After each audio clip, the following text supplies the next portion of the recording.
네. 오늘 말씀은 갈라디아서 2장 20절, 고린도전서 3장 16절, 갈라디아서 5장 24절 이렇게 세 말씀을 우리 같이 보도록 하겠습니다. 같이 읽어보시죠. 나는 그리스도와 함께 십자가에 못 박혔습니다. 이제 살고 있는 것은 내가 아닙니다. 그리스도께서 내 안에서 살고 계십니다. 내가 지금 육신 안에서 살고 있는 삶은 나를 사랑하셔서 나를 위하여 자기 몸을 내어주신 하나님의 아들을 믿는 믿음 안에서 살아가는 것입니다. 여러분은 하나님의 성전이며 하나님의 성령이 여러분 안에 거하신다는 것을 알지 못합니까? 그리스도 예수께 속한 사람은 정욕과 욕망과 함께 자기의 육체를 십자가에 못 박았습니다. 아멘.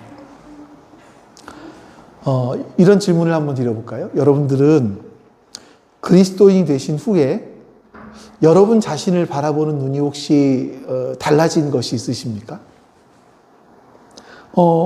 어쩌면 뭐 이런 생각을 하실 수 있겠죠. 설교를 듣는 시간에는 달라질 수 있을 것 같은데 또 막상 일상으로 돌아가 보면 전과 똑같은 것 같다. 뭐 이런 생각이 드실 수 있을 거고요. 저도 참 그 마음을 너무나 잘 이해를 할 것 같습니다. 저는 말씀을 준비하는 입장이다 보니까 여러분보다 훨씬 더 많이 말씀을 보잖아요. 그래서 막 말씀 준비하면서 힘도 생기고 막 그래. 근데 또 삶에 돌아가 보면 여전히 비슷한 모습들이 있는 것 같다. 이런 생각이 들어요. 이제 그럴 때 예전에는 저는 어떻게 생각했냐면, 그래. 내가 아직 덜 죽어서 그렇지. 내가 죽어야 되는데 내가 아직 덜 죽어서 그래. 아마 여러분도 이런 말을 직접 해보셨거나 아니면 누군가 이런 말을 하는 걸 들어보신 적도 있으실 거예요. 아직도 내가 덜 죽어서 그래. 여러분, 이 말이 품고 있는 의미는 뭘까요? 내 속에 욕심이 있어요. 분노가 있어요. 시기도 있고 질투도 있어요. 이것들을 내가 자꾸 죽여나가다 보면 어느 날 나는 좀 더 거룩한 사람이 될 거야. 내가 나를 더 죽이면 어느 날 하나님이 기뻐하시는 사람이 될 거야. 이런 생각이 우리 가운데 있는 겁니다. 맞는 말처럼 들리죠. 신앙적으로 들리기도 하고 굉장히 겸손한 말처럼 보여지기도 합니다. 근데 이게 어떤 면에서 굉장히 위험한 부분이 있기 때문에 말씀을 드려요. 이 말의 출발점이 뭐냐면 내가 더 나를 단련하는 거예요. 내가 더 나를 단련하면 언젠가 더 나은 사람이 될 것이다 이거예요. 다시 말하면 이 변화, 나를 변화시키는 변화의 원동력이 나에게 있다 이거예요. 나에게 있다. 그 원동력이 내가 나를 죽이는 것에서 출발한다. 내가 충분히 죽으면, 내 노력이 충분히 쌓이면 그때 나는 하나님 앞에 기쁘게 설 수 있다. 이런 계산을 하는 거죠. 어쩜 여러분 이거는 우리가 수천 년 동안 이어온 어떤 우리 문화와도 맞닿아 있는 것일 수 있는지 모르겠어요. 그러니까 우리 조상들을 보니까 우리가 미덕으로 여겼던 게 뭐냐면 인내하는 거예요. 결혼을 해도 시집을 가는 거잖아요. 옛날에는 시집을 가도 인내했어요. 벙어리 3년, 귀머거리 3년, 또 모 3년 이렇게 인내를 해야만 하는 그런 시간들이 있었어요. 수천 년 동안 우리 선조들은 참고 견디는 것, 이것이 미덕이라고 생각을 했죠.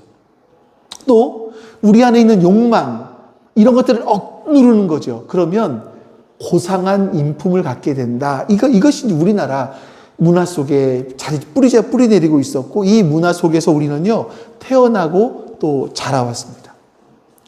자, 그런데 여러분, 우리가 교회를 다니면서 어떤 마음이 드냐면 역시 똑같이 내가 기도를 더 많이 하면, 내가 성경을 더 열심히 읽으면, 내가 내 자신을 더 죽이면 나는 어느 날 나는 더 나은 사람이 될 것이다. 이런 기대를 우리가 하고 있는 겁니다. 근데 보니까 이런 기대감이 있는데 여전히 나를 억제하지 못해, 억누르지 못해, 여전히 짜증을 내요. 그런 걸 보면서 나는 아직 한참 멀었어. 내가 정말 죽어야 되는데, 이런 자책을 우리가 하게 되는 거죠. 하지만 여러분, 기독교는요, 이렇게 말하지 않습니다. 다른 종교는 수양을 해요, 단련을 해요, 금욕적으로 살아요. 그러면 깨달음, 해탈의 경지에 이르고 구원에 이른다라고 말을 하지만, 기독교는요, 자격이 없는 우리를 먼저 불러서 하나님의 자녀라는 신분을 주셨다, 이거예요. 그래서 하나님께서 그 신분을 주신 그 은혜가 너무 감격해서 그 신분에 맞게 삶을 살다 보니까 내가 변하더라. 순서가 완전히 다르죠. 방향이 반대인 겁니다. 그래서 오늘 우리가 읽었던 본문 말씀 중에 갈라디아서 2장 20절, 우리가 찬송으로도 불렀고 읽기도 했던 말씀, 우리 다시 한번 읽어보겠습니다. 나는 그리스도와 함께 십자가에 못 박혔습니다. 이제 살고 있는 것은 내가 아닙니다. 그리스도께서 내 안에서 살고 계십니다.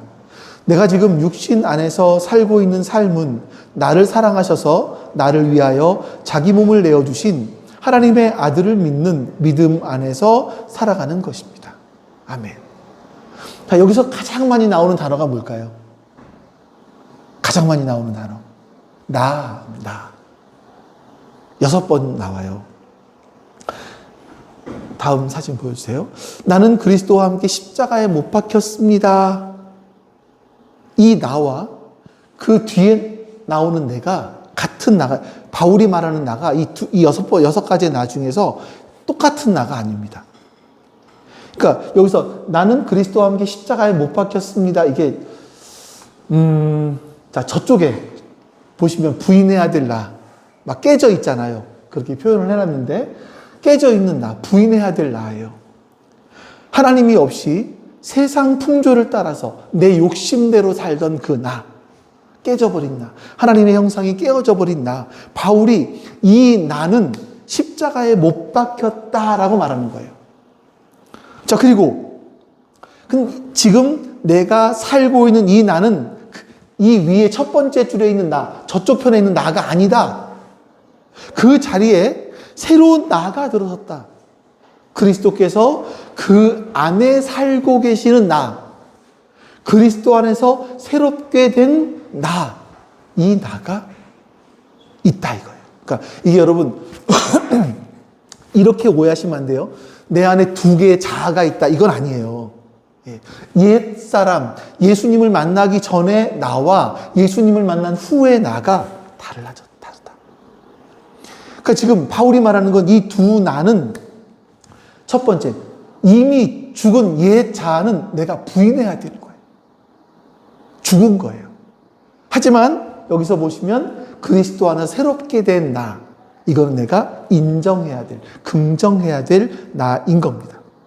근데 여러분, 우리가 어떻게 생각을 하냐면 욕심이 우리 안에 막 스멀스멀 올라오잖아요. 막. 분노가 치밀어 오를 때가 있잖아요. 근데 사람들은 그 내가 진짜 나라고 생각을 하는 거예요. 그래서 이 나를 죽여야 되는데, 이 욕심이 스멀스멀 올라오는 나를 죽여야 되는데, 이 분노하는 나를 죽여야 되는데 라고 생각을 하는 거죠. 이걸 죽여나가는 것이 신앙생활이다라고 착각을 하는 겁니다. 바울은요, 정반대로 이야기를 해요. 그 나는 이미 죽었다. 그거 진짜 나가 아니다. 진짜 나는 그리스도 안에서 그리스도께서 살고 계신 새롭게 변화된 나이다. 이렇게 말하는 거예요. 자, 여기서 한 가지 더 봐야 될 것이 있어요. 자, 이게 어떻게 이루어진 거냐? 왜 이런 말씀을 드리느냐? 다음 사진 하나 보여주세요. 나는 그리스도와 함께 못 박혔습니다. 이게 문장의 구조가 수동태예요. 내가 나를 못 박은 게 아니에요. 내가 나를 못 박은 게 아니에요. 누군가에 의해서 못 박혀졌어요. 하나님이 하신 일이죠. 내가 열심히 자신을 죽인 결과가 아니라는 겁니다. 내가 충분히 금욕적으로 살고 내가 충분히 낮아진 끝에 내가 얻어낸 결과가 아니라는 거예요.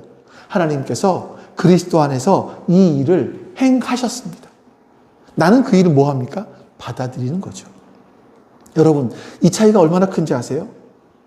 아직도 덜 죽어서요. 이 말의 뿌리가 바로 여기서 드러나게 되는 겁니다. 이 말 안에는요, 내가 더 죽으면 된다라는 생각이 숨어 있거든요.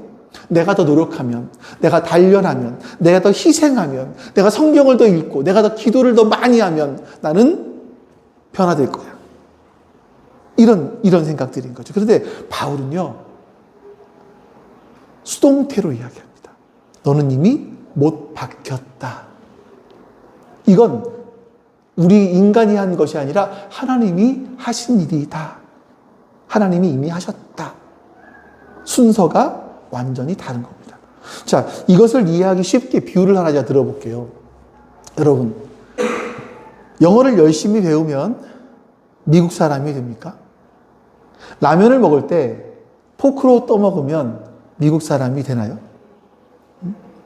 이런 걸 아무리 열심히 해도 미국 사람이 되지는 않습니다. 그런데 미국의 시민권을 획득하게 되면 영어를 한마디도 못해도 미국 사람이 돼요. 여러분께 이미 이제 미리 말씀드리겠습니다. 유머예요. 유머를 말씀드리는 거예요. 유머로 느끼지 않으실까봐 걱정이 되는데 이런 이야기가 있어요. LA 같은 데 가보면 영어를 정말 못하시는 한국 할머니들이 많이 살고 계신데요. 그 중에 한 이야기, 떠도는 이야기예요. 한 전라도 할머니가 경상도 할머니 집에 놀러를 가는 거예요. 전라도 할머니가 경상도 할머니 집에서 문을 두드립니다. 그랬더니 안에서 후꼬 이렇게 얘기하는 거예요. 그랬더니 밖에서 전라도 할머니가 미랑께 이렇게 답을 하셨다는 거죠. 자, 이게 후꼬 해고 미랑께 이렇게 이야기를 해도 이렇게 영어가 서툴러도 통하더라는 겁니다. 그러니까 발음이 이상해도 시민권이 있으면 미국 시민이라는 거죠. 영어를 잘해서 시민 되는 거 아니죠. 시민이 됐기 때문에 영어가 서툴러도 시민인 겁니다. 이건 취소되지 않죠. 그리스도인이라는 게 그런 존재라는 거예요. 우리가 충분히 변화돼서 그리스도인 된 거 아닙니다. 그리스도인이 됐기 때문에 우리는 부족해도 그리스도인인 거죠. 이미 그리스도 안에서 신분이 바뀌었습니다. 내가 실수했다고 취소되지 않습니다. 내가 넘어졌다고 그 신분이 사라지지 않습니다. 여러분, 이 신분 변화가 얼마나 놀라운 일인지 아십니까? 우리의 신분을 바꾸신 하나님은요, 그것과 동시에 우리 속에 성령님을 보내주셨어요.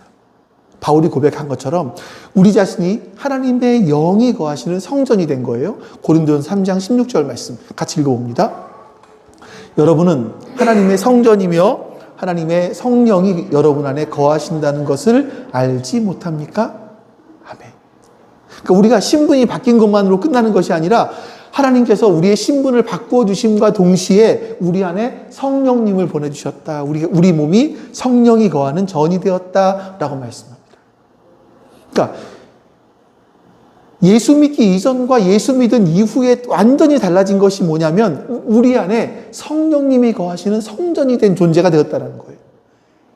신분만 바뀐 게 아니라 하나님이 거하시는 존재가 되었다는 거죠. 여러분, 갈라디아서 2장 20절에 나오는 신분의 변화가 밖에서부터 이루어진 거예요. 우리 안에 주어 부여된 거예요. 근데 여기 말씀에서 보시면 3장 16절에서는요. 성령님이 우리 안에 거하시는 존재가 됐어요. 이게 아마 그림이 있을 거야, 서건아. 사람 둘이 있는 그림이 있지 않니? 이런 거. 밖에 신분이 외부에서 주어졌다면 이제는 성령님이 우리 안에 거하시는 그런 존재가 됐습니다. 이게 하나님께서 우리 안에 두 가지를 다 함께 주신 거예요. 예수님은요, 이렇게 말씀하시죠. 내가 떠나는 것이 너에게 유익하다. 왜? 그래야 보혜사 성령께서 너희에게 오실 수 있기 때문에. 이렇게 말씀하셨어요. 요한복음 14장 16절 말씀 같이 한번 우리 읽어보겠습니다.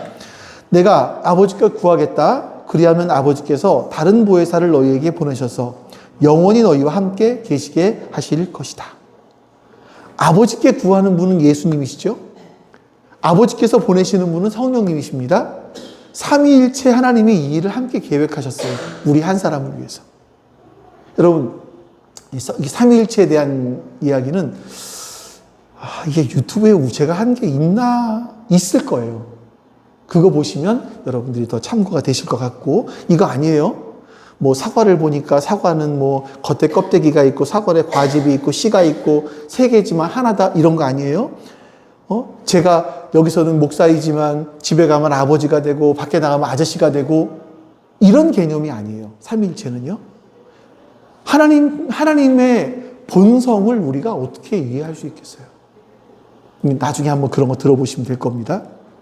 자, 그런데 여기서 뭐라고 말씀하시냐면, 아버지께서 다른 보혜사를 너에게 보내주실 거다 말씀하세요. 그러니까 예수님도 보혜사셨어요. 다른 보혜사. 이 보혜사가 뭐냐면 변호해 주시는 분이에요. 도와주시는 분이에요. 그러니까 예수님께서 곁에 계실 때는 제자들을 위해서 제자들을 변호해 주셨죠. 도와주셨죠. 근데 이제 성령님께서 우리 안에, 우리와 함께 영원히 계시면서 우리를 도와주신다라고 말씀하시는 겁니다. 곁에 계신 것과 안에 계신 것은 다르죠. 성령님이 우리 안에 함께 계시는 겁니다. 여러분, 바로 그리스도인이 이런 존재라는 거예요. 내가 충분히 거룩해져서, 충분히 죽어서 그리스도인이 되는 게 아닙니다. 하나님께서 이미 우리를 새로운 신분을 우리에게 부여해 주셨고, 그래서 우리는 그리스도인이 되었습니다. 하나님은요, 우리를 그리스도 안에서 새로운 존재로 보시는 거예요. 이 신분은 취소되지 않습니다. 자, 그렇다면 여러분, 이 신분은 실제 삶에서 어떻게 느껴질까? 내가 이렇게 신분대로 살지 못하는 건 어떻게 해야 될까? 이걸 생각해 봐야겠죠. 제가 처음으로 외국에 나가본 거가 일본에 나가본 때였었습니다. 제가 저랑 같이 공부했던 그 같은 학번의 친구 목사가 일본의 선교사, 요코하마의 선교사로 가 있어요. 근데 그 교회를 방문하게 되었는데, 처음으로 나가는 거예요. 처음으로 나가는 거예요. 일본어는 한마디도 못해요. 그러니까 여권을 들고 심사대 앞에 쓰잖아요. 그러니까 혹시나 이 사람이 나한테 뭐 질문하면 어떡하나. 혹시나 서류가 미비되었으면 어떡하나. 괜히 트집을 잡아서 조사실로 끌고 가면 어떡하나. 막 별의별 생각이 다 드는 거예요. 원래 걱정이 좀 많은 사람이라서 그런지. 그 조사, 이렇게 한 줄 한 줄 한 명씩 하는데 엄청나게 떨리는 거예요. 떨렸어요. 무사히 통과를 했어요. 엉망으로 썼지만 통과가 됐어요. 어쨌든. 근데 딱 이제 우리나라 들어오는데 달라요. 거기서 쓸 때는 외국인 자리에 쓰잖아요, 제가. 우리나라에 들어올 때는 내국인이에요. 대한민국 사람이란 말이에요. 여권을 보여주는데 당당하게 보여주고, 한국말로 다 하니까 당당하게. 내 나라니까. 난 대한민국 시민이니까. 신분이 다르니까 그런 거죠. 여러분, 하나님 앞에서 바로 우리가 그렇다라는 겁니다. 옛날에는요, 우리가 하나님께 대해서 외국인이었었어요. 하나님 나라 백성이 아니었었습니다. 자, 그런데 이제는 다른 거죠. 신분이 바뀌었습니다. 하나님, 더 이상 하나님께서 우리를 심사하시는 것을 기다릴 이유가 없어요. 진노의 자녀였던 신분에서 이제는 하나님의 자녀라는 신분으로 완전히 다른 줄로 옮겨간 겁니다. 어떻게 해요? 아까 부른 찬송 우리가 있었어요. 다음 페이지 보시면 이 찬송가의 작사자가 십자가에서 주님께서 내 이름을 이렇게 바꾸셨다라고 이야기해요. 고아에서 아들로, 거절에서 용납으로, 죄인에서 의인으로, 저주에서 축복으로, 원수에서 연인으로, 창기에서 신부로 바꾸어 주셨다라고 고백합니다. 주님이 바꾸어 주셨습니다. 어디에서? 십자가에서. 그러니까 여러분, 이게 왜 중요하냐면, 우리가 하나님을 알기 전에 어떤 존재였는지를 알아야, 지금 내가 어떤 존재인지를 알고 감사하게 돼요. 감사하죠. 원래 우리는요, 고아였던 사람들입니다. 하나님께로부터 거절당했던 존재가 우리들이에요. 죄인이었었습니다. 저주 아래 있었습니다. 하나님과 원수였었어요. 근데 이것이 그리스도 밖에 있었던 우리의 실제 상태였다라는 겁니다. 근데 주님께서 십자가에서 우리를 바꿔주셨어요. 이게 이 전환이 십자가에서 일어난 일입니다. 예수 그리스도께서 우리를 대신해서 그 심사대를 통과해 주신 거죠. 그래서 우리는 이제 외국인이 아니라 내국인 줄에 설 수 있게 된 겁니다. 내가 충분히 죽어서 아니에요. 주님이 바꿔주셨습니다. 수동태입니다. 아직 덜 죽어서요. 이것과 이미 못 박혔습니다. 이 사이의 거리가 우리의 신앙생활 전체를 바꿔요. 작은 것처럼 보이지만 방향이 완전히 다릅니다. 한쪽은 내가 해야 되는 거예요. 다른 한쪽은 하나님이 이미 하셨습니다. 근데 많은 그리스도인들이 여전히 신분이 바뀌지 않은 것처럼 살아가요. 하나님 앞에서 뭔가 부족한 것이 있지는 않을까? 오늘 죄를 지었으니 하나님께서 나를 거절하시는 건 아닐까? 시민권을 받았음에도 불구하고 여전히 외국인 줄에 서서 떨고 있는 그 모습인 거죠. 여러분, 신분이 바뀌었다라는 사실을 우리가 매일 자기 것으로 붙들지 못하고 살아가기 때문에 그런 겁니다. 그래서 하나님은요, 신분만 바꿔놓으신 것이 아니라 그 신분대로 살 수 있도록 아까 사람 사진 보여주시면 돼요. 신분대로 살 수 있도록 나의 안에서 나를 변호하시고 나를 이끄시는 분을 함께 보내주셨어요. 여러분, 이런 거예요. 내 마음이 막 무너지는 날이 그 날이 있잖아요. 나 스스로에게 실망한 날이 있잖아요. 잠자리에 누웠는데 오늘 하루를 생각해 보니까 한숨밖에 안 나오던 그날, 성령께서 우리 가운데 말씀하세요. 너는 이미 새로운 존재야. 우리는 그 신분을 붙들어야 된다고 말씀하시는 거죠. 이게 은혜인 거예요. 근데 한 가지 질문이 생기는데, 신분이 바뀐 것도 알겠고 성령님께서 내 안에 계신다라는 것도 알겠는데, 그러면 지금 내 안에서 여전히 펄펄 살아 움직이는 이 욕심, 이 분노, 욕망, 이거 어떻게 설명합니까? 신분이 바뀌었다면 아직도 왜 이런 것들이 있을까요? 성경은요, 그 답을 이렇게 이야기합니다. 갈라디아서 5장 24절. 같이 읽죠? 그리스도 예수께 속한 사람은 정욕과 욕망과 함께 자기의 육체를 십자가에 못 박았습니다. 아멘. 아멘. 여기 그리스도께 속한 사람, 이 표현이요, 사실은 그리스도인의 원래 의미예요. 여러분, 그리스도인이라는 단어는 안디옥 교회에서 처음 사람들이 불려지기 시작했잖아요.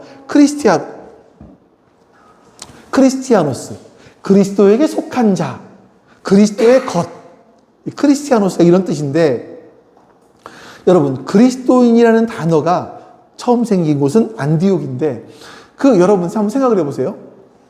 사람들이 도대체 안디옥 교회의 성도들이 어떤 삶을 살았기에 이 안디옥 교회 성도들을 바라보면서, 야, 당신은 그리스도께 속한 사람인 것 같아요.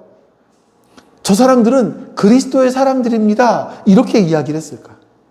이게 그리스도인이 된 거잖아요.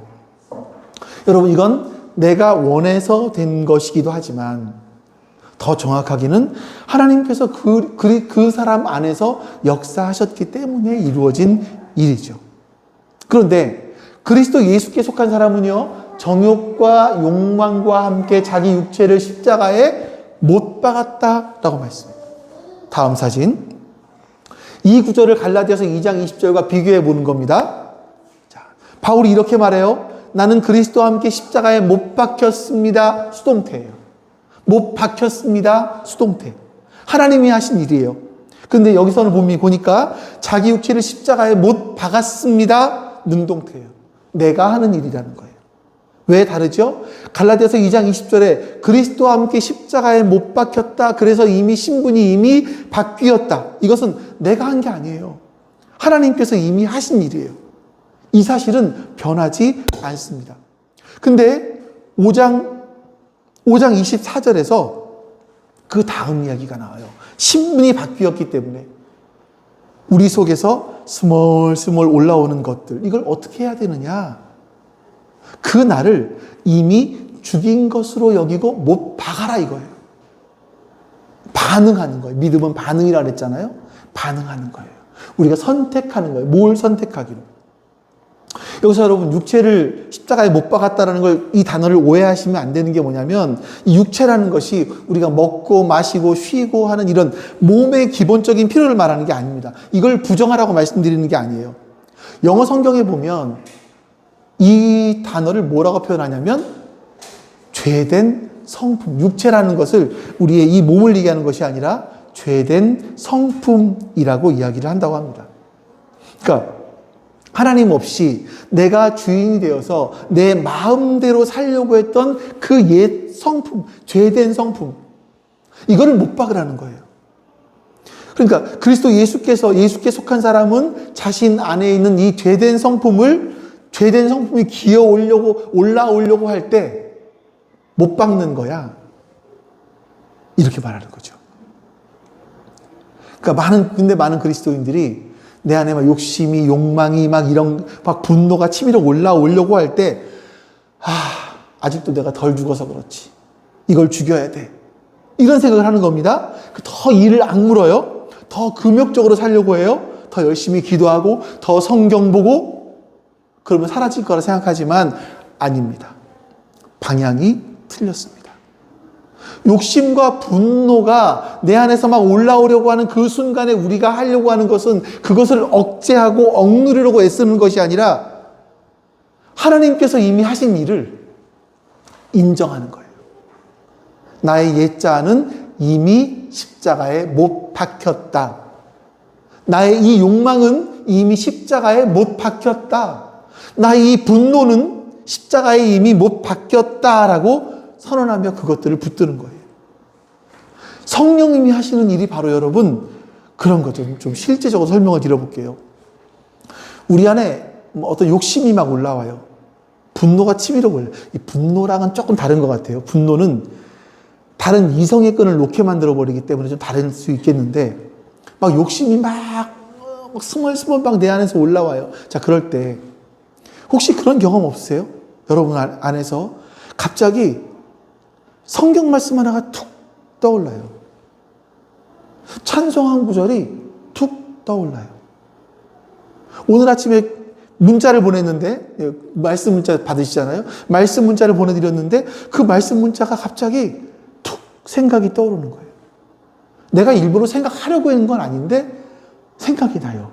우연이 아닙니다. 이게 성령님께서 우리 안에 먼저 일하고 계신다는 증거이기도 합니다. 자, 성령님 먼저 일하고 계시는 순간에 우리는 그 일하심에 반응하는 거죠. 반응이 뭐냐면 내 분노, 이렇게 욕망, 이런 것들이 스멀스멀 올라올 때 말씀이 탁 떠오르면 욕망을 붙잡는 것이 아니라 말씀을 딱 붙잡는 거예요. 그것이 갈라디아서 5장 24절에서 육체를 십자가에 못 박아버리는 거죠. 자, 실제적으로 예를 들어 드릴게요. 내가 직장에 가면, 밖에 나가면 나에게 상처를 준 사람이 있어요. 아직 화가 풀리지도 않았어요. 근데 그 사람과 마주치고 나니까 분노가 막 치밀어 올라. 근데 그때 문득 말씀 하나가 딱 떠오릅니다. 사랑은 성내지 아니하며, 사랑은 악한 것을 생각하지 아니하며. 이 말씀이 툭 떠오르는 거예요. 일부러 생각하려고 했던 것이 아닌데 그냥 떠오르는 거죠. 근데 여러분, 이게 바로 성령님께서 그리스도 안 우리에게 하시는 일이에요. 이렇게 말씀하시는 거예요. 그리스도 안은 새롭게 된 너는, 네가 살아가는 방식은 이렇게 사는 거야. 사랑은 성내지 않고 사는 거야. 사랑은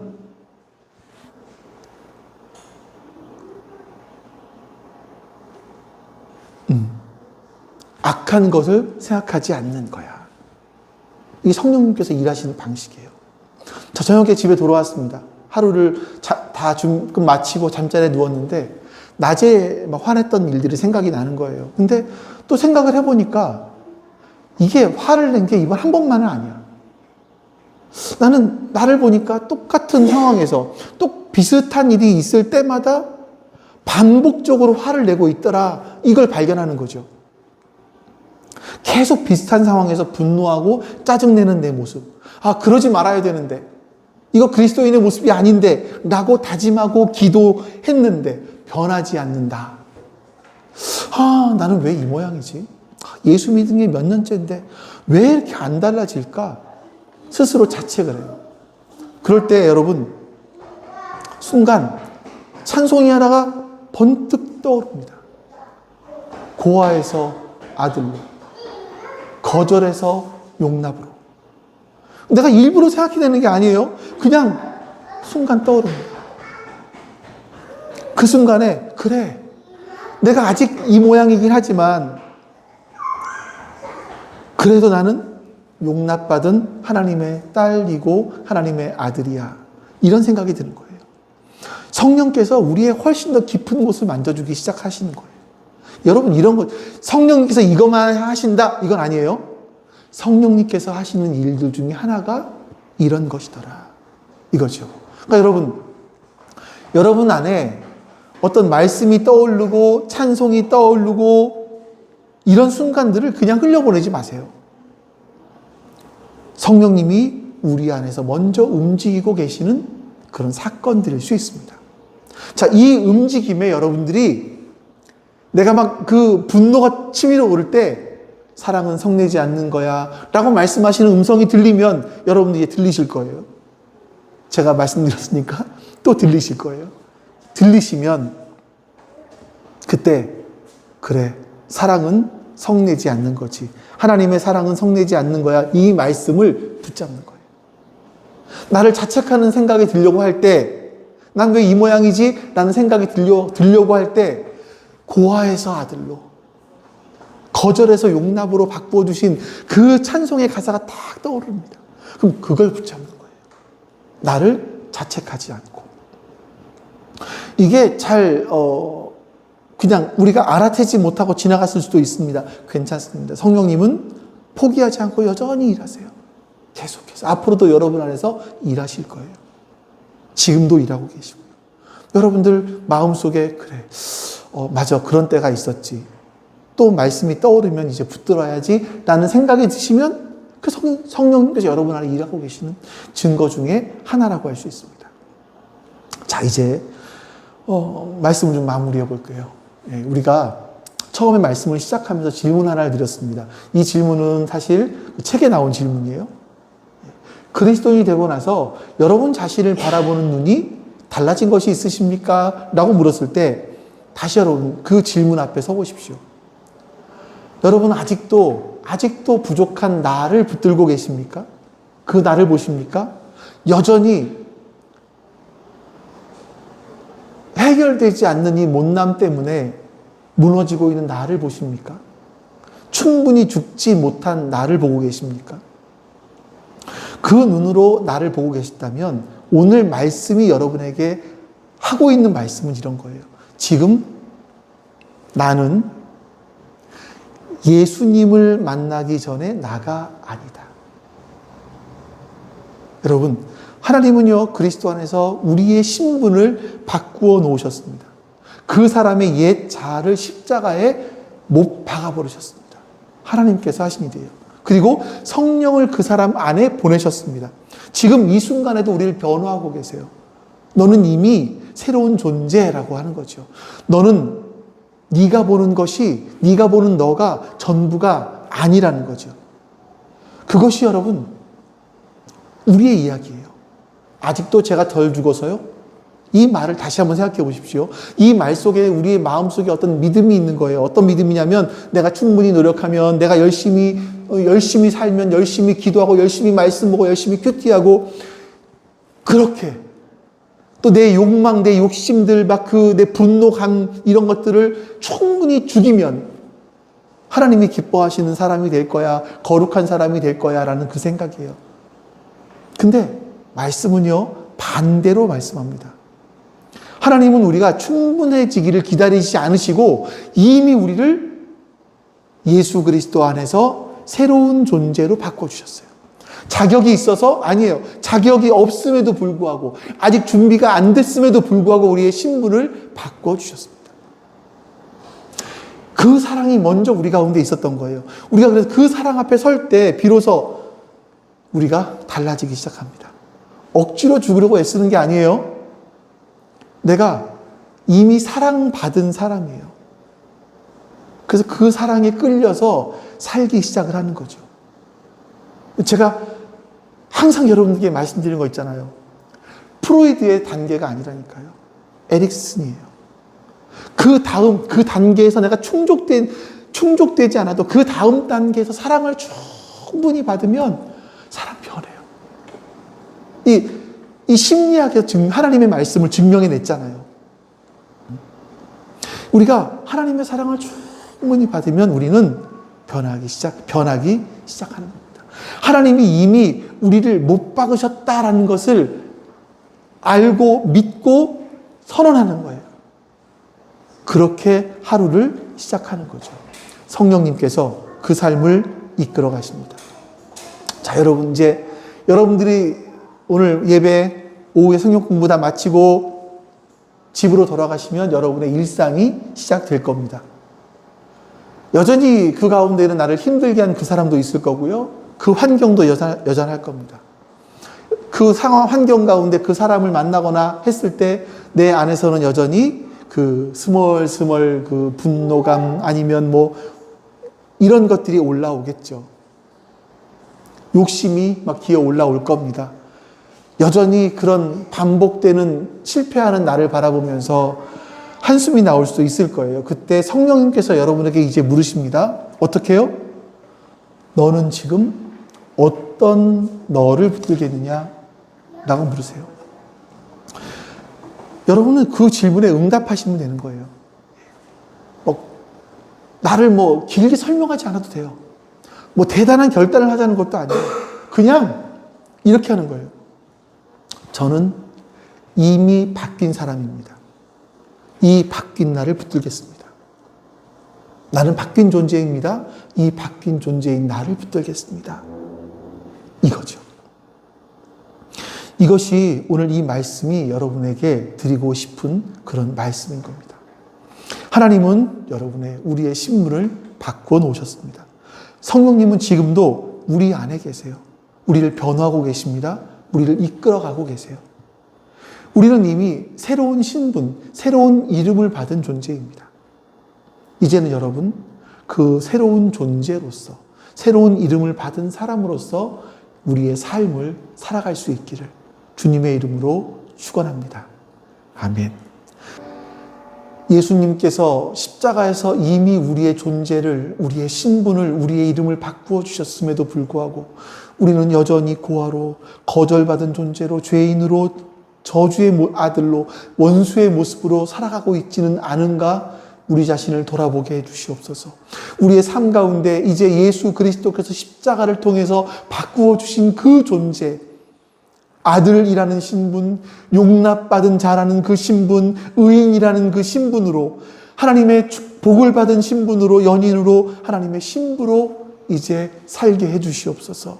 그 존재로 우리가 그런 존재임을 선포하며 인정하며 우리의 삶을 그리스도인답게 살아가게 해 주시옵소서. 성령님께서 우리 가운데 너희는 이렇게 바뀐 존재, 새로운 존재다라고 말씀하실 때마다 우리가 그 말씀을 붙잡고 우리의 삶을 살아갈 수 있는 그 지혜도 힘도 허락하여 주시옵소서. 감사드립니다. 우리 주 예수 그리스도의 이름으로 기도하옵나이다. 아멘. 여호와는 내게 복을 주시고 너를 지키시기를 원하며 여호와는 그의 얼굴을 내게 비추사 은혜 베푸시기를 원하며 여호와는 그 얼굴을 내게로 향하여 드사 평강 주시기를 원하노라. 아멘. 이제는 우리에게 참된 생명을 주시기 위하여 이 땅에 오신 예수 그리스도의 은혜와 그 아들을 우리에게 보내시기까지 우리를 사랑하신 아버지 하나님의 그 크신 사랑하심과 그 사랑이 우리의 가슴에 절절히 와닿게 해주시는 성령 하나님의 함께 하심이 지금 주 앞에 모여 예배드린 모든 하나님 백성들 머리 위에 지금부터 영원토록 함께 하시기를 간절히 축원하옵나이다. 아멘.